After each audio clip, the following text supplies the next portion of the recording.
அம்மா இல்ல அப்பனும் இல்ல ஆறுதல் சொல்ல ஆளில்ல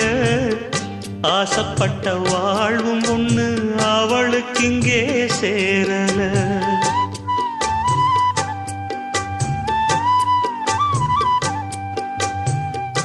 ஆளான நாளிலிருந்து ஆசையும் வச்சா மாறல அந்த கதை பாதியில் முடிஞ்சு போனதையா தேரல பச்சை மண்ணு ஒன்னால பல பழி சுமந்தா தன்னால பாவம் பழி முன்னால வந்து படருதையா தன்னால கஷ்டத்தை மட்டும் தூக்கி சுமக்கும் கண்ணீவதா சின்ன மகதா உத்தமிரத்தினந்தா இங்கே மானமுள்ள பொண்ணு ஒண்ண மனந்துடிக்க விட்டாக மறுதலிக்க வச்சாக